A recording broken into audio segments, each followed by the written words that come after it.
everybody to Distributed Miro 2023.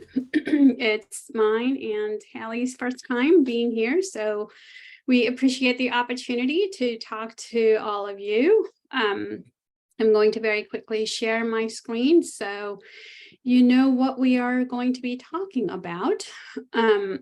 Just a very quick introduction about myself, and then I'll hand it over to Hallie in just a second. My name is Bhavani Krishnan, and I work for Agile Velocity. I have 17 plus years of Agile experience. I love thought leadership. My husband is an architect. I have an engineer son who just recently graduated and started working. I have another son in 7th grade who is super analytical. I love coffee, and that's a little bit about me. Hallie? Awesome. Thanks, Bhavani. My name is Hallie Greenwald. I'm a technology consultant at Southwest. I started here a little over a year ago, and I've been working with Miro and the Agile team ever since then. I have 6 years of project management experience before this, mainly focusing and optimizing business processes, just ensuring that smooth operations are running across the business. And in my free time, I have a dog. His name is Pepper, and I spend a lot of time with him. And I also like to coach fitness classes at F45, if anyone's done that. So it's a little bit of fun facts about me. Oh, I did not know that, Hallie. Yeah. All right, Hallie, do you want to talk about what our track theme is for today?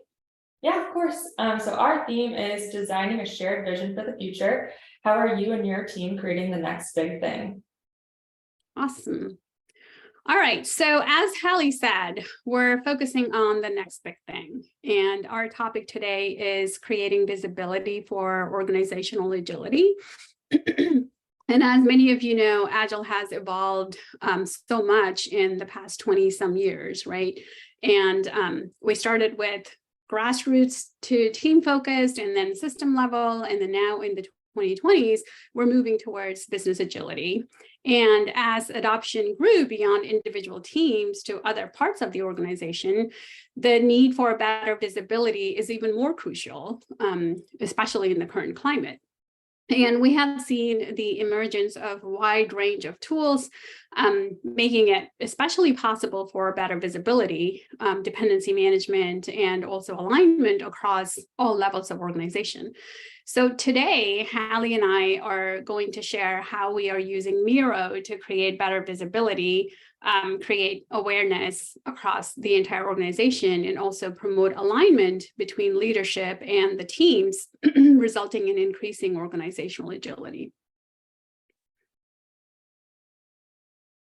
So with that, before we dive into that, Hallie and I would like to share the State of Agile 2023.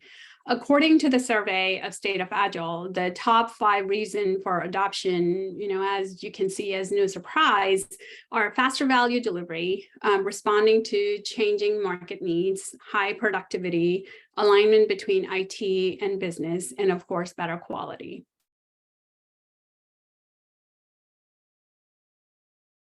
And I'm sure most of you know, but the 3 most used Agile techniques are the daily scrum or daily stand-up, retrospectives, and sprint or iteration planning. And one of the key takeaway here is, after 20 some years, we've got the practices at the team level, and now the next opportunity is at the higher levels of the organizations, especially, like the practices and the principles may probably be the same, but they unlock a different set of capability at the different levels of organizations. So we wanted to kind of put that seed in there. And again, the same survey also published benefits most organizations saw as listed here, but I want you to focus on the fact that the reasons for adoption and benefits kind of correlated, right? We saw 47% wanted to adopt Agile to see business IT alignment and improve, and 60% of them actually saw that improve, right? So we are doing something right. So how do we actually measure that? So there are a lot of ways that you guys can measure success while going through your Agile transformation, but a few of those ways are customer satisfaction, providing improving your business value, and then on-time delivery of your projects and products. Perfect. So with that, what is next? So the good news is we are actually headed in the right direction, right? We kind of keep getting that kind of information from the ground, whether it is from the leaders that are focusing empowerment of team members, making problems visible, creating an inclusive environment. So where are we actually missing, right? I mean, we are talking about creating visibility for organizational agility. So let's look at some of the challenges impeding organization agility before we dive into the actual things. So one of the first ones that we want to talk about is visibility or lack of visibility thereof. And it's one of the biggest impediments slowing organization-wide agility. It's, leadership wants to support, but that doesn't often get communicated to all, and lack of communication is a huge problem.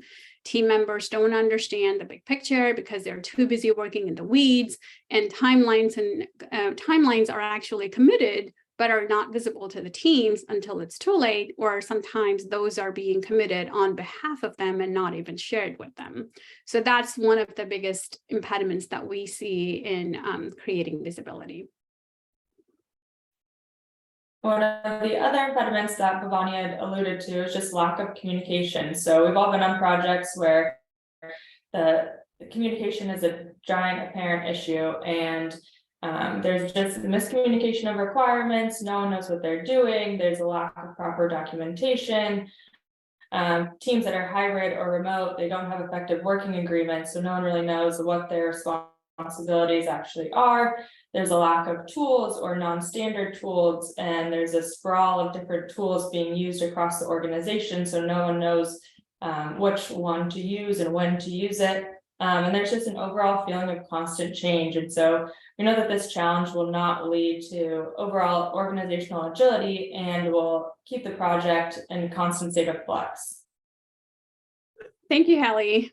So the next one that we want to talk to you about is, something that we all have felt prey of, is the lack of effective operating model. And from this, we're no by means saying that you have to be framework specific, right? You just have to have the right operating model. And that's one of the bigger challenges, especially when you have silos between the different departments, such as development, quality, and release management.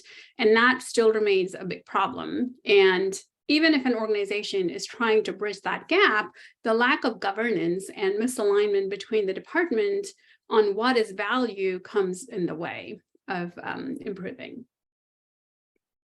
And then another challenge that we see is pocket adoption or overall organization transformation. So if one team is working in a vacuum while the rest of the organization is not working towards the same transformation, this will lead to frustration and ultimately a large roadblock for organizational agility. We would have teams using inconsistent practices, providing and delivering limited impact to their organization or to the project. We see an overall resistance to change or resistance to make that cultural shift, and then communication across or communication gaps across the organization continue to happen. So cultural shifts happen when everyone works together and not in silos. Awesome. Well said. All right, so where do we go from here? And as we said earlier, even with all the challenges, the path forward looks very promising, right? Organizations are wanting to eliminate waste, and they want to improve the processes and support their people. And there's this misalignment or misunderstanding that leadership usually is the impediment, but I always feel that leaders are not the impediment. Lack of leadership is, right? And agile is not the problem. The lack of education and training is the problem. And along the same lines, people in the organization are not the issue. The lack of empathy towards them and the lack of perseverance is. So how do we solve for it? The solution comes in many ways. And one of the things we would like to start with would be effective planning, right? to increase visibility, we need to ensure that we have better planning to start from. And we, Hallie at Southwest Airlines, and I currently where I support coaching, we use Miro extensively for making work visible. And starting at the planning, the organization that I support is practicing scaled agile framework. So we actually have created a template for PI planning that we use. And we prioritize and organize goals and objectives all within Miro. We collaborate in real time virtually, all remote. And, we roam our risks. We get vote of confidence all using Miro. So it has been super useful for us to increase that visibility and improve that collaboration, resulting in better organizational agility. And next up, we have real-time collaboration. So this is something that Miro solves for greatly. In order to improve the agility of teams, you need to have teams that are able to work in a hybrid or remote environment and collaborate in real time. We would have teams that work in New York that have to collaborate with people that are in Los Angeles, or different teams that are just sprawled across the US. And if we didn't have a tool to have people collaborate in real time, agility would come to a halt, and we would have to wait until we're within their working hours and have so many more meetings. We all hate meetings. So with real-time collaboration, you can improve cross-functional collaboration, improve shared understanding of the tasks at hand, increase the shared ownership and accountability, and we're able to hear the quiet voices that may not speak up. Especially with Miro, it's great because you can have kind of that vote of confidence without having to actually speak up in person. I think that's a very important point that Hallie made. A lot of times, whether it is in person or when you're virtual, you tend to run into the issue where, you kind of want to pull your hair because not everybody wants to participate, right? And powerful retrospectives is one other way where we're trying to make things visible. Our retros are super fun. We take the time to make it more interactive, and Miro allows us to do that. Like here, I'm sharing an example where it's like, we start with a life experience bingo, or because it's kind of like that Halloween theme, the other thing that we came up with was the Ghostbusters retro. And it's like, we ask for the same kind of important questions, but the fun factor kind of loosens up the team members, and we have better chance at surfacing real problems and having the difficult conversations without anybody feeling intimidated by the seriousness of the topics.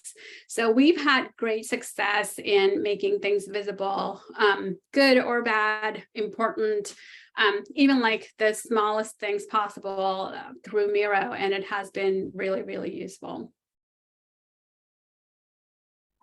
Yes, and then also just making the metrics visible. So teams like knowing that they're making an impact, and you can see how much of an impact you're making by seeing metrics and them being shared across the organization as well. So you feel connected to your organization when you can see that things are changing and not just kind of feeling like you're just doing tasks and nothing is happening. So you'll have an overall connection with the organization. And then you can also see how this these metrics and sharing that teams are making a difference improves employee satisfaction, or you can share the employee satisfaction survey results so you don't feel like you're alone. And then also the same thing with the customer experience. People don't like feeling like they're alone, or that their voice isn't heard. So being able to share this, especially on a large scale, is very important. Thanks, Hallie. Do you want to speak to any of this? No, I think you have. So this is along the same lines as Hallie talked about, making metrics meaningful or focusing on the right metrics. And even though we kind of get these integrated from the other tools, whether it is Jira, Jira Align, Rally, or whatnot, we still kind of like put together all of them in one place so that the team, they have their team room, or a program has their program room where things are visible to them through Miro, so that they can have a holistic look and don't have to go to different tools to kind of get a holistic view of, hey, how was our iteration 1 metric versus our iteration 2, 3, and 4. So it's kind of like, giving you that realistic view of where you are. Yeah, it's great when you can see the starting point and then all the tasks that you accomplish, and then those graphs go down. That's my favorite thing. Yeah. Kind of gives you a look into the reality, right? Mm-hmm. All right. So another aspect of making things visible is celebrating, right? It's along with surfacing problems, you also want to be able to celebrate the wins that your teams had. And I don't know about others, but personally, I love positive recognition, and it is super motivating, right? I mean, that's how all or most humans are. And just as an example, we kind of use these, whether it is from available templates from Miraverse, or we create our own. And this is an actual example from our Agile release train. Last year, we had a new RTE start with us with a very limited Agile experience to step up as an RTE. And she is rocking 3 PIs later and has become a model RT for the enterprise. And this is how the art actually celebrated her. And all of this was in Miro, and they were like, hey, come on, I need you in my team. I need you in my art. Can you like help me coach? So she's gone from this, and she was an excellent project manager to begin with, but Agile was very limited for her. Or she had very limited Agile experience. So coming from that to this, and she has often talked about how, making all of that visible is a great reminder for her as well. And so we actually took that and we created an acrylic plaque from Miro, and then we presented her so that she can, have something to look at. All right, so we shared how Miro helps us with making work, problems, dependencies, and even, celebration visible. Along the same note, we would also like to take the next few minutes to talk through how Miro is helping us in increasing Agile adoption. Awesome. Yeah. So when we talk about increasing adoption at a safe and scalable way, our team, the team that I work on at Southwest, has created a center of excellence around Miro. And so in order to do that, you have to provide the right guidelines and guardrails and make sure that they're in place, so that way you have a safe, scaled adoption.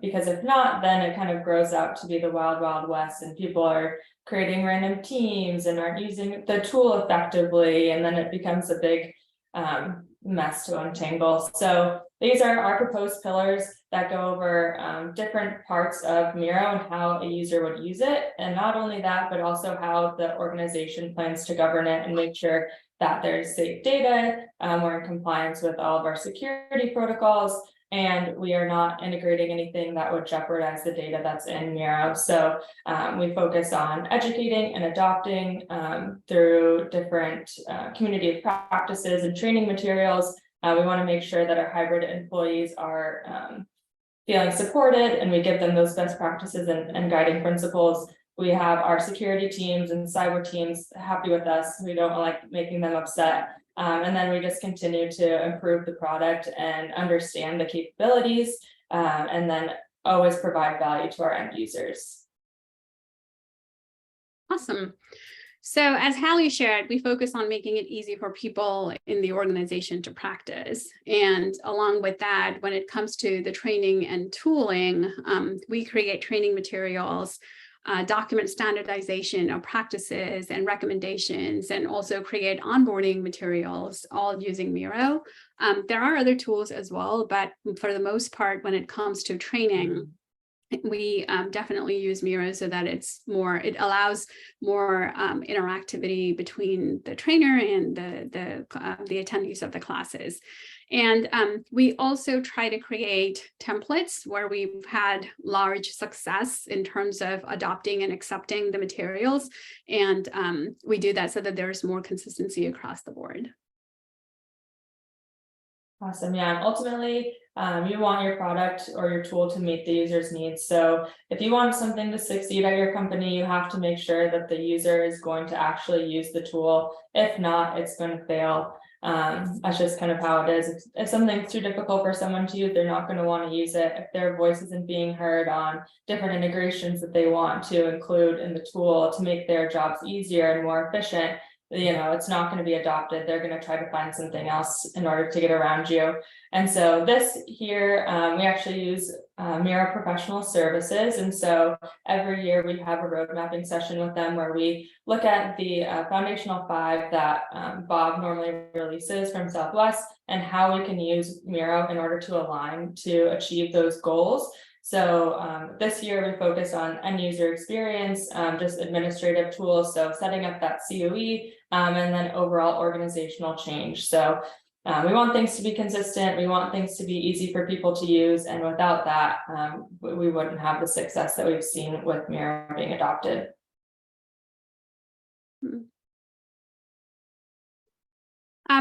Another area where Miro has, especially for us, significant impact is the enablement of effective work environment, even when fully remote. And we've seen that collaboration has increased. It has saved us cost and obviously effort.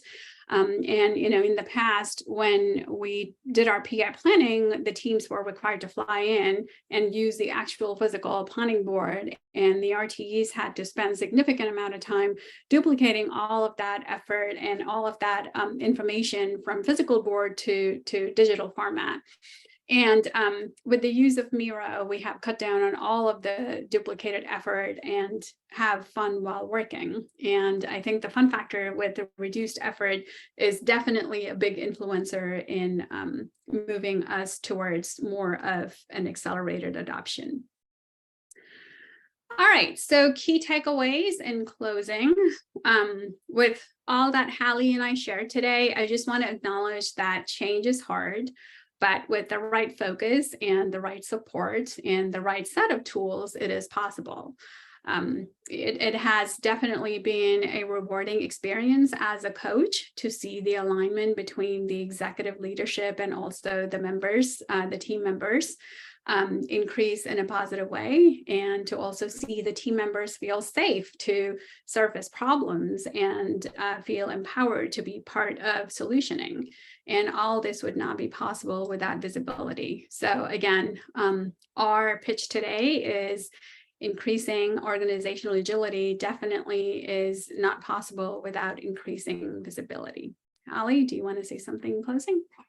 I think you did a great job, Bonnie. I know that I've seen a huge increase in my just work-life balance by using Miro, because our team is a hybrid team. We have people that work in Florida, people that work in Dallas, people that go into the office. And so being able to use a tool that everyone can communicate on with real time, make comments on, it's been a huge time saver. Absolutely. All right. With that, I think we are open to questions. We have about 2 minutes left before this scheduled Zoom will end.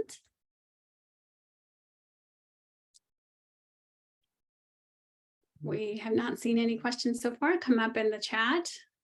So I'm assuming Hallie and I did a stellar job of presenting it. Just kidding. And I'm sure this is being recorded. I think this will be shared to the people that are registered. I don't want to misspeak, but if there are questions that come up later, please feel free to email them to us or find us on LinkedIn. Our information is all shared. Yeah, happy to connect with anyone. All right. Thanks, everybody. Bye. Bye.